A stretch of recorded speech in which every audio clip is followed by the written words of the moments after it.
Welcome back to Gatecrashers. This week we're joined by Isaac Goodhart, the artist for Victor and Nora, a Gotham Love Story.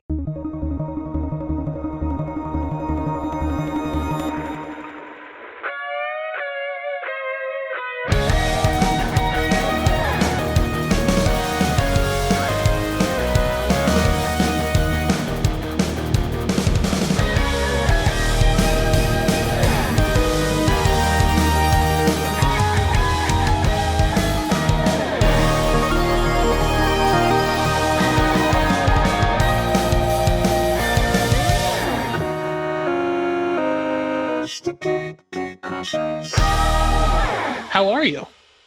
I'm great. Thanks for having me. I'm very excited that you're here. I got to read the book yesterday and immediately went out and pre-ordered my copy. I got to say, as a longtime Mr. Freeze and Nora fan, this book is kind of the definite other than Heart of Ice from the animated series. That is the highest praise that we could ever hope for. So thank you so much. I mean, obviously working on this book, and we're probably around the same age, right? I grew up loving Mr. Freeze and Heart of Ice, Batman, the animated series.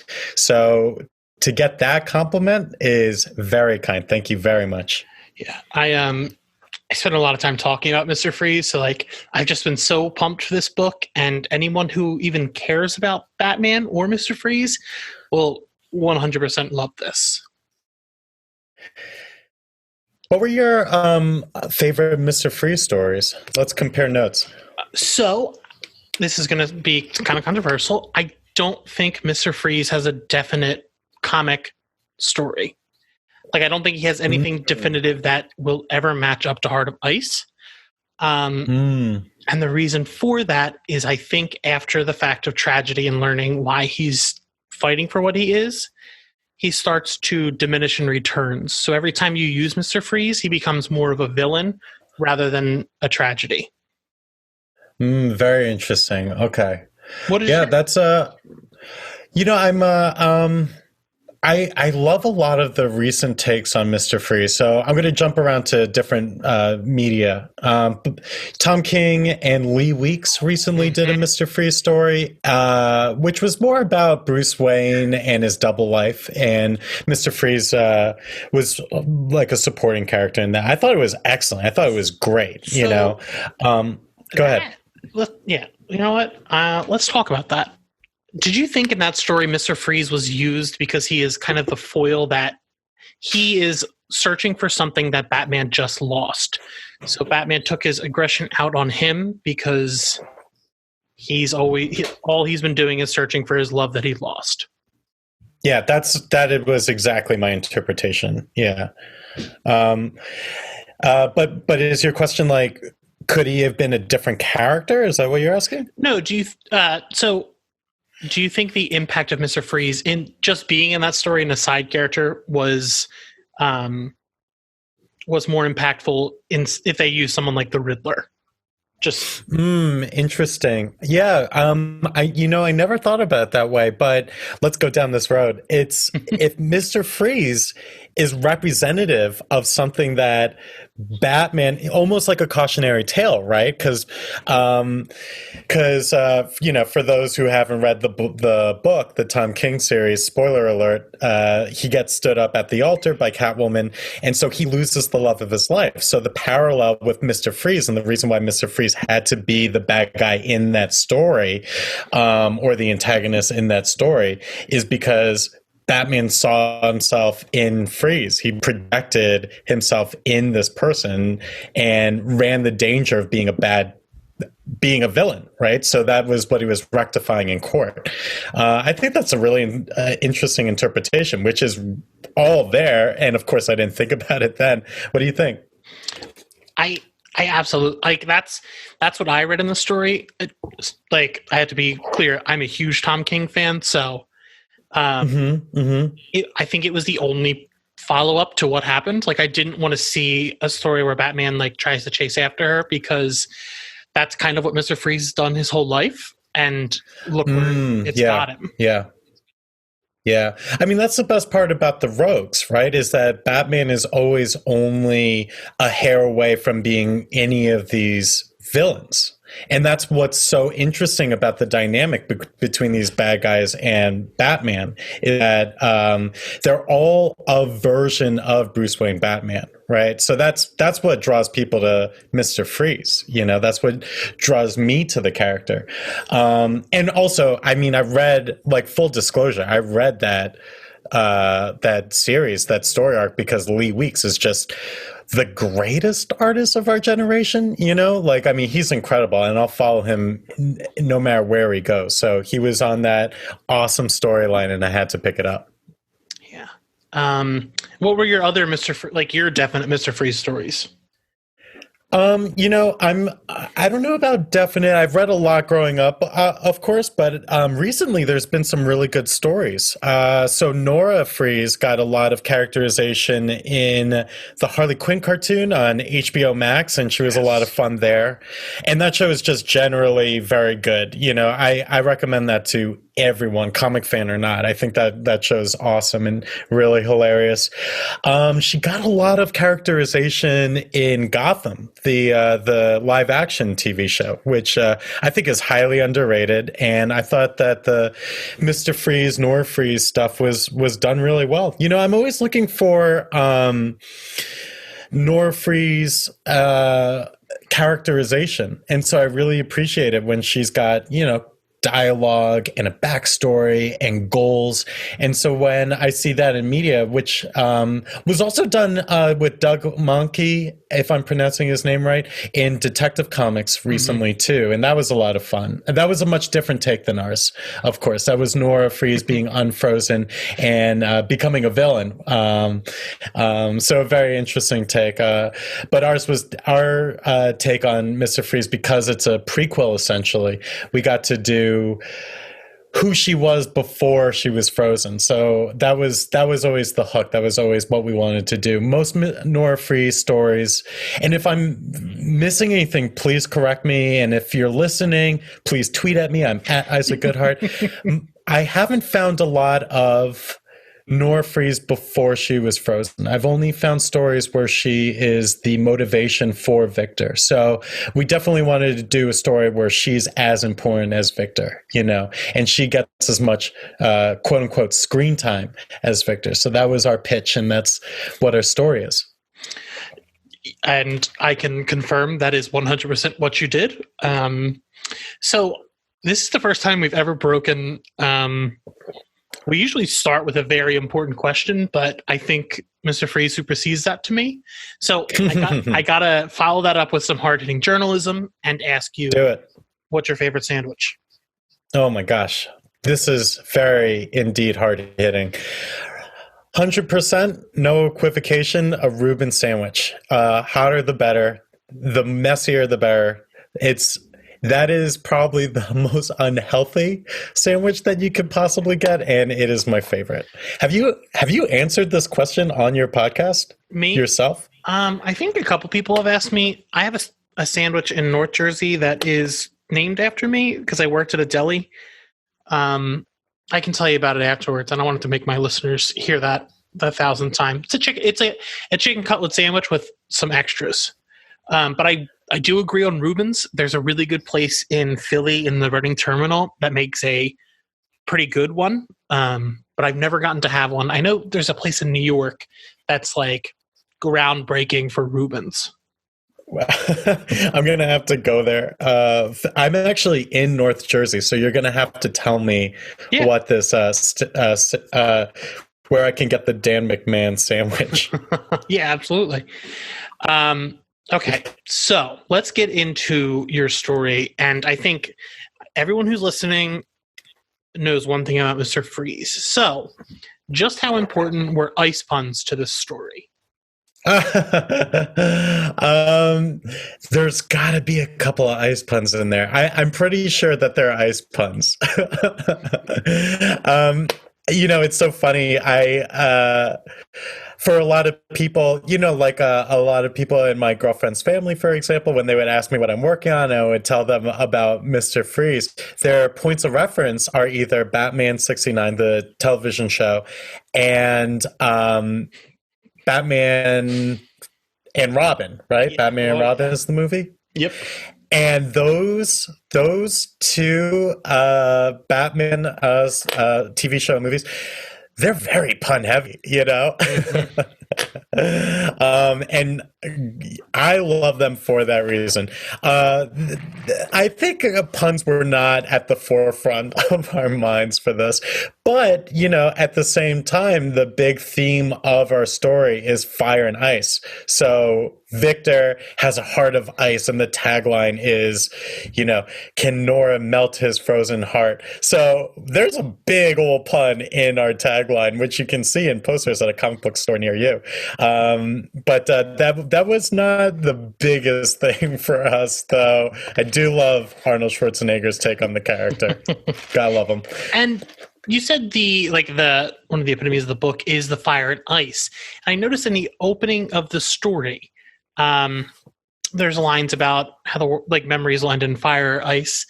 Was there any reference to the Robert Frost poem Fire and Ice in the creation of the story?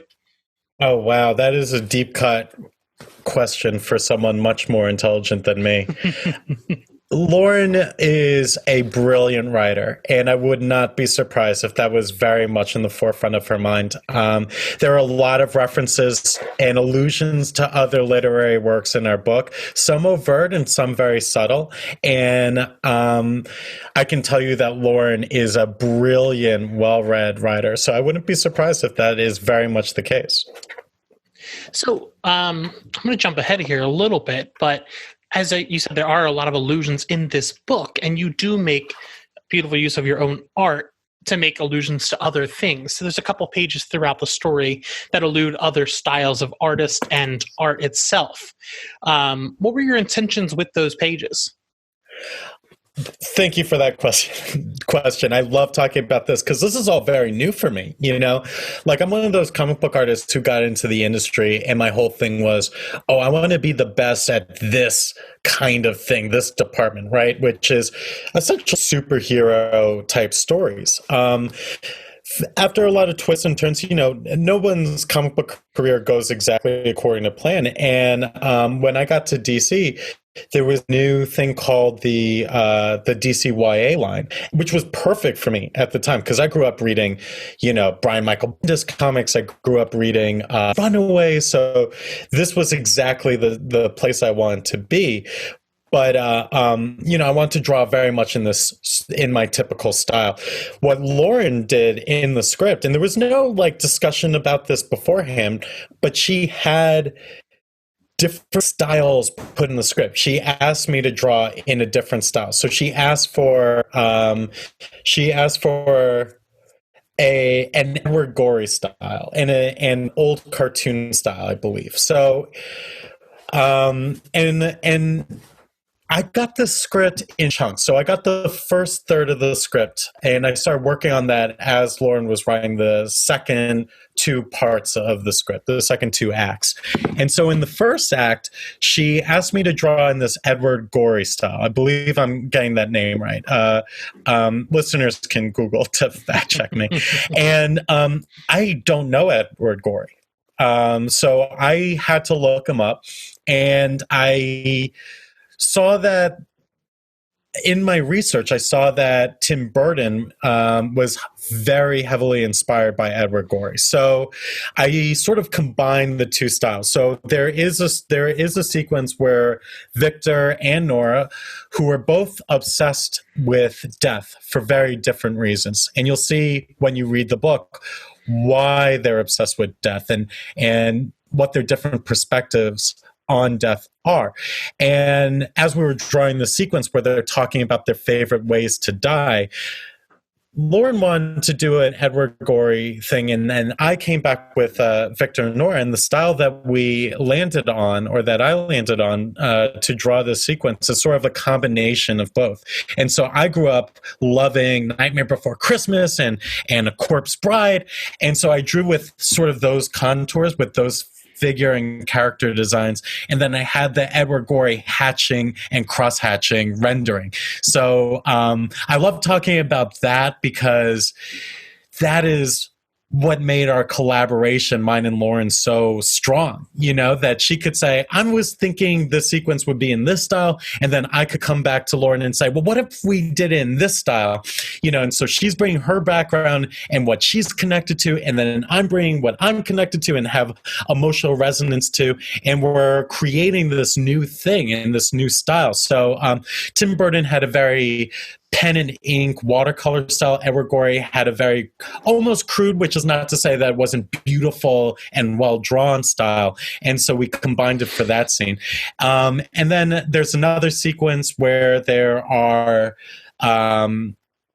there's like a fallout shelter animated style, which I believe was Lauren's. This is now a year and a half ago when I started this. So I think so. That was all Lauren who asked for that, and I love that sequence. And so I think we had those two fantasy sequences in different styles in that first part. And I think that was sort of us just testing the waters to see if I could handle that, Mm-hmm. And then because we did a little bit of that in Under the Moon, A Catwoman Tale, which was our first collaboration, our first project. So in the second and third part, I think that Lauren wanted to just double down on that, and then so she asked for more different styles because it worked, and then it kept working, and then we just kept drawing in these different styles, and then I'm very competitive with myself. I think that a lot of comic book creators are, and so I wanted to keep drawing new and trying different stuff and different styles, and I'm looking, and Lauren and I are going back and forth in email like, oh, what about this guy? What about this guy? And so we ended up with like an Eric Carle style, who's famous for The Very Hungry Caterpillar. We thought that would be very appropriate. I used my grandma as an artist. She did a lot of the portraiture work in the 60s, and I used like her watercolor set for that scene, which was really nice. And I started doing a lot of pen and ink drawing too. So I am a digital artist, which you were very kind enough to talk about in your Twitter thread yesterday, but there are some mixed media pages further into the book. The Eric Carle page, a lot of the scenes with the bird of portent, we're calling him, which is this hallucination that sort of torments and harasses Nora. He's called the bird of portent. That was Lauren's name for the bird. So in the script, she would always have BOP, which I would always read as birds of prey, but it's bird of portent in our script. Very serious name, very serious character. So I've got so many different ways to go from this question. I want to see if I can get them all kind of organized. First, I don't want to ruin the page, but you do a sort of romance style page, like a romance comic style page, which blew me away because it references something very funny, and I want listeners to see it for themselves. But like that page is like, whew, because not a lot of people think of comics as like a media to tell romance stories anymore, which it used to be very big. I know exactly what you're talking about, and I know the detail that you're excited about because I'm a big comic book fan. I'm a big comic book history fan. Like, I love documentaries about the history of comics. I love trivia about what was DC Comics called before they were DC. What does DC stand for? What was Marvel before they were called Marvel? I love all that kind of trivia. So anytime there's an opportunity to put in some of that kind of stuff, then I love it, and I'm always looking for an opportunity to throw in a couple of Easter eggs. So Under the Moon, A Catwoman Tale had a ton of Easter eggs. Victor and Nora has less so, but you will find them if you're an eagle-eyed reader. You'll find a lot of nods to the history of Victor Fries, the history of Batman, and the history of comics at large. There's one in a Bird of Portent scene that I had to catch myself because I saw it and I was like, oh man, that's going to hurt later.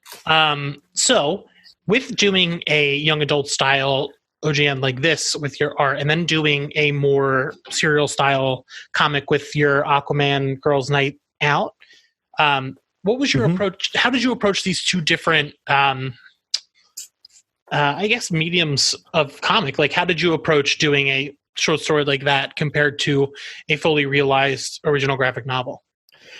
This is going to be a very disappointing answer for you and your listeners, but the truth is very little, honestly. If I had to say one thing, I'll say two things about that.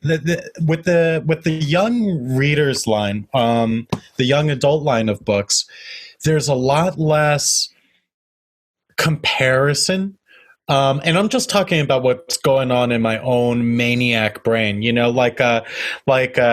when I'm working on Mera or Wonder Woman or Zatanna, I'm looking at how Adam Hughes draws these characters. I'm looking at how Joelle Jones draws Catwoman, how the great artists of the industry draw the character that I'm about to start working on. And it's very intimidating. It's extraordinarily intimidating. Like, let me just be all the way real with you right now. It's almost debilitating.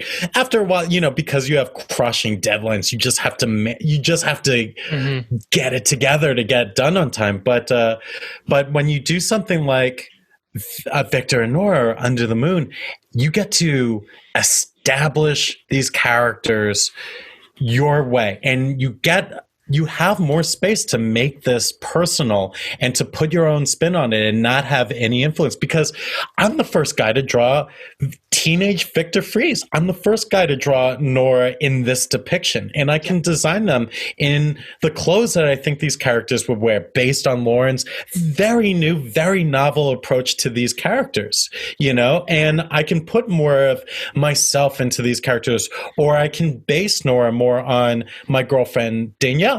I can do that, and when you're working on an established character like Mera or Tula or Zatanna, there is a history. There's a little bit more adherence to what these characters are supposed to look like, what's been established. But on Victor and Nora on Under the Moon, I'm establishing, I get to build it sort of from the ground up, which is very, very exciting. And in a lot of ways, more personal. So you're getting a more personal version of what my art is with Victor and Nora, which is not to say one is better than the other. I certainly don't prefer one over the other.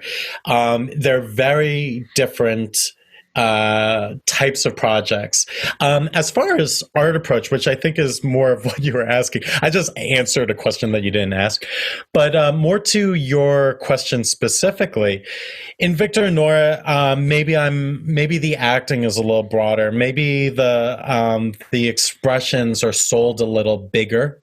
I can sell a joke bigger. I can play moments more broad, and so you'll see a lot of that in this. And that also goes with working with Lauren, who likes to balance very dark, serious moments with very light and sweet moments.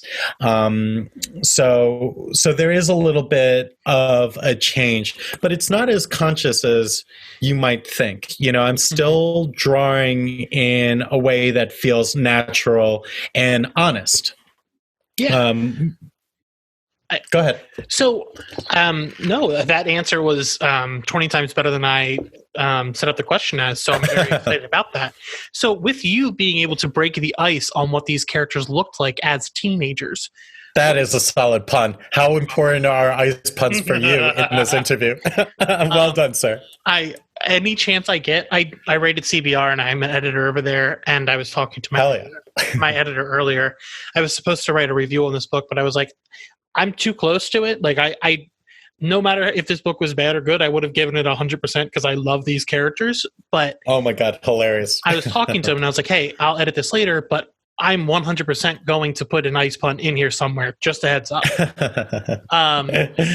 yeah. Required. And being this character personal to you, what influenced their looks as teenagers? What about their personalities did you want to come through in the way they dressed, the way they looked? Yeah, so we wanted to create just characters. You know, we always knew that Nora was this angelic beauty, and that we knew from what Paul Dini and Bruce Timm. That's how they portrayed the character. She's this angelic beauty, inside and out. You know, her personality is the most pure, the most endearing, the sweetest person in the world, and that's reflected externally, you know. So that was my approach going in. That's what I thought. I just wanted to, as an artist and as someone who grew up loving that story as much as you did, I wanted to continue that tradition, that story, that the way that they established those characters, and who is the person that Nora falls in love with, you know. So that's my feeling with that. Nora has always been beautiful. She's always been very sweet. She's always been very charismatic. And so logic would dictate that so is Victor. You know, we know him as this person who looks the way that he does, and his skin is a different color, and he's bald, and he's menacing, and he's villainous. But I would argue that trauma and a lifetime of villainy and fighting Batman has sort of altered his personality and his appearance. So what did he look like when he was a teenager? You know, I think that he looked a lot different. I think that he was a lot sweeter, and I think that he was a lot more innocent before these horrible events started taking over. So that was my approach with that. And I did have a lot of back and forth with these characters and Lauren, the same way that we did with Catwoman when we worked on Under the Moon. So there were a lot of different hairstyles for Victor. I think that Nora was actually, we established her pretty quickly. You know, I think it was almost like a first draft type scenario. Victor had a lot more back and forth. You know, I think the version that I had was he was bald or had a buzz cut. I'm like, no, you don't understand, Lauren. This is perfect. This is who he is. And Lauren, I think it was Lauren's idea, and very rightly so, to say, I think he should have some hair. And so that's what we landed on. So you and Lauren, you went back and forth with designing the characters and the world itself? Yeah, we always go back and forth. You know, Lauren and I, and this was the reason why we pitched the book together, is because we love working together. I love Lauren. I think that she's one of the greatest writers I've ever worked with. I think she's one of the most generous and greatest collaborators I've ever worked with. I feel so lucky to have been her partner on this book and our last book. So we were halfway through Under the Moon when we were emailing back and forth asking if we could pitch again to DC. So Victor Nora was our pitch, and we pitched it over the phone during a Philadelphia comic convention. So I was at some Philadelphia comic book convention. One? Keystone Comic Con, it's called. Was it last year? Was it last year? I think it must have been 2 years ago. Yeah, it must have been 2 years ago at this point. It is funny. It was their inaugural convention. It's really funny. We were talking about Steve Orlando before we started recording, and we were just like getting drinks until like 4 a.m. with him. That guy can party. And I would just want everyone, if there's one takeaway from this podcast interview, is that Steve is a lot of fun. So we pitched that. I think I was just like pacing up and down the convention hallways Yeah, you know, pitching this book like nervous, equal parts nervous and excited. But Mr. Freeze has always been one of my favorite characters. So we were talking about the looks of these characters on that phone call meeting, and one of the other things that we were talking about, you and I were talking about earlier, just a second ago, was the look of the setting, which was also very important to me. The backgrounds in Victor and Nora, I wanted them to be industrial and gothic and quirky, but also menacing. So I felt that Gotham, the most annoying Batman artist, when you ask them who their favorite Batman character is, they always say Gotham City, which is such an annoying answer. But, you know, I think I did that a couple of times in my past too. And I get it, because Gotham is always portrayed differently with all these different artists. Jim Lee's Gotham City is way different than Anton Furst's Gotham City, who was my biggest inspiration. He designed Gotham City for the Tim Burton movies. And that Gotham City is a lot different from the David Mazzucchelli Gotham City, which is more like 1980s New York City. We've all seen the Chicago Gotham City from the Christopher Nolan movies. We've seen like a Victorian Gotham City and the Mike Mignola Gotham, the Art Deco Gotham from the Batman animated series. So I'm always looking to see who's doing like the futuristic one, who's doing the industrial one.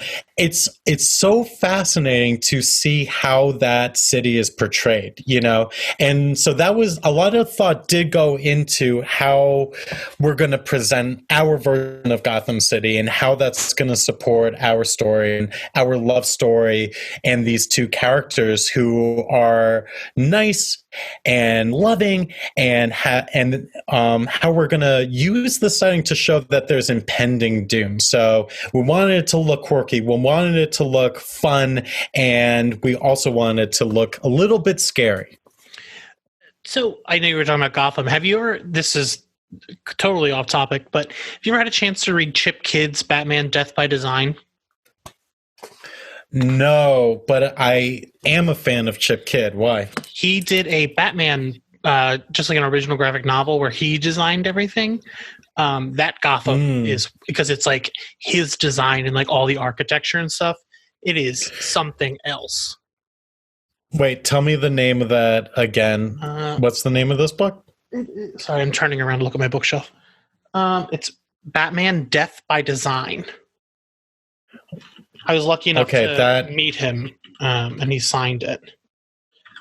That sounds right up my alley. I just wrote this down on a Post-it note for myself, so I'm definitely going to pick that up. I love Chip Kidd from of his, I have a great book of the toys of Batman that he designed. So I'm looking forward to reading that. I didn't know it existed. That's pretty cool. Yeah, not many people. Everything is so beautiful. So yeah. Oh, man, I'm just so excited in this interview. Like hearing you so excited is just getting me so pumped, especially because like your Gotham is, especially with the coloring. I don't have the colorist's name on hand. I love the hues that all of Gotham has. Well, the colorist, her name is Christiane Peter. She is so awesome, and she is she's one of my favorite collaborators as well. I'm sorry for interrupting you. I just wanted to get her name out there. Yeah, I wanted to make sure too, because I just didn't have it off the top of my head.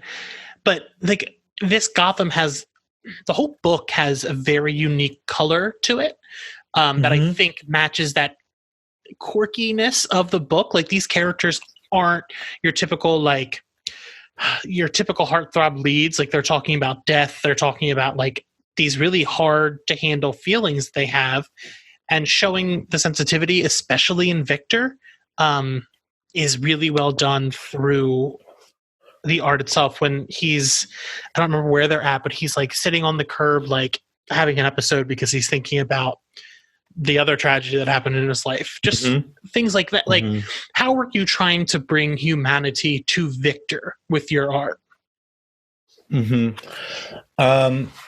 That's very kind of you to say, and I'm really glad that's how you read it. I do want to talk a little bit more about Chris Peter, who was so important in what you how you read that and those feelings that you were gleaning from her story. Her palette and her approach to color, it really did add a new level of feeling and emphasis. And her coloring is a storytelling device. When she colors these deep reds or these icy blues, you feel that even if it's not even if the reader isn't very conscious or aware of it, that's because of her. I love working with Chris. We work together. Sarah Miller, who is a great editor at DC, she paired me and Chris together on our Zatanna short, which was our first thing together. And now every time I work with a new editor on a new project, her name always comes up. One of us is always recommending her. She's great. She couldn't be easier to work with and smarter and more talented. She's awesome. And one of the early conversations with our book was our book, Victor and Nora, it's an alternating perspective story. So when we have Victor chapters, he is colored all in blue, and it's a monochromatic scale. And then when we tell the story through Nora's point of view, everything is warm and everything is red because that's her personality. She's vibrant and she's fiery and she's passionate. And then when these characters get together, it combines into this very nice purple color. Interestingly enough, at the very end, and this was not a conversation that any of us had, Chris, this is all Chris, and I am so impressed with her for it. At the climax of our story, she colors in this very deep royal blue and orange, this really fiery contrast, which adds this level of uncomfortability and danger that was all her. So I'm just forgive me for the tangent. I'm just so excited and so grateful for that and what she was able to do and the level of emotions that she was able to bring to the story. It is a very emotional story. And I need to give all the credit to not only Chris, but Lauren. This is Lauren's interpretation of the character. This was her approach. She created this version of Victor, and I did what I can to complement this new version of him. I really do feel like this is a new version of Victor before he started squashing down his feelings. We know him as this very stoic character in the cartoons and the movies and the comic books, but in our version, he's a little bit more nuanced, and you can see where he's going to go. You can see, the seeds of the character that he's going to become. But when he's younger, he's different. So that was our approach, and that was our initial thinking when it came to presenting this character. Yeah, I'm so glad you went on that tangent because I've been a huge advocate for these the young adult original graphic novels because they're such a good place for new readers to start. Even they're not just for young. Like, I was very emotional reading this yesterday, mostly because I'm in love with them. But like, every one of these stories has sort of had their own color to it, and the thing that I've been thinking about since I read it is the purple. But now that you said the blue and when they come together, that's the purple. So Chris absolutely killed it with that. Like, it has stuck with me since I finished because I was like, oh, this purple, and I didn't even think of the meaning behind it. So your little tangent just gave me a whole nother level of understanding and respect for the book. So, oh, that's great. That's so nice to hear. Thank you. So, yeah, you said these characters aren't like the interpretation of Lauren, but I think you said that Nora hasn't really had much of a characterization pre Victor. So for a lack of a better term, she's really just been on ice for such a long time. What do you think this iteration of the character really brings to her and her lore? Well, Nora is more than just motivation. She's been literally a woman in a refrigerator for a long time, or for most of the times that we've seen her. And again, if I'm wrong, please tweet at Isaac Goodhart. I am looking for recommendations because Mr. Freeze is, in fact, my favorite character. But the stories that I was aware of, she was just the reason that Mr. Freeze does what he does. And so Laura and I knew that Nora was her own person, and it was up to Lauren to really figure out who is she and what are her goals, because we know that she's not just this is Lauren's term that I'm borrowing, who I believe borrowed this from Kelly Sue DeConnick. She's not just a sexy lamp. She's not just an object. She's a real person, well, a fictional person with goals and with desires and opinions, and so our questions that we were asking in the very early stages of putting this book together were: who is she? Is she the perfect angel that Mr. Freeze always told Batman she is? Did she always agree with Victor, or did she sometimes disagree with him? And what were those conversations like? Where did she differ from him? Did she want to be frozen? Did she not want to be frozen? Did she not want to live forever? How controlling is Victor over her life? These are very interesting, fascinating questions that we were asking, and that I always wanted to know, and that I believe a lot of fans are going to be interested in learning about as they read the book. I certainly was. When Lauren sent me the script, it was so much better than I could have hoped for. I just loved it. And I thought her approach to Nora was so unique and interesting and nuanced and really beautiful. So I really hope that other people will agree when they read the book. Sorry, I'm so caught up in how excited I am to hear all of that. And there is something that we haven't touched on yet, and I think it is a very important part of the book, and it's Nora's illness and the representation of it through the Bird of Portent. I'm so excited to hear that name, because the bad omens. But with your art, there's a sort of body horror to it, because there's scenes where this bird morphs into something horrific. What was your inspiration behind all of that?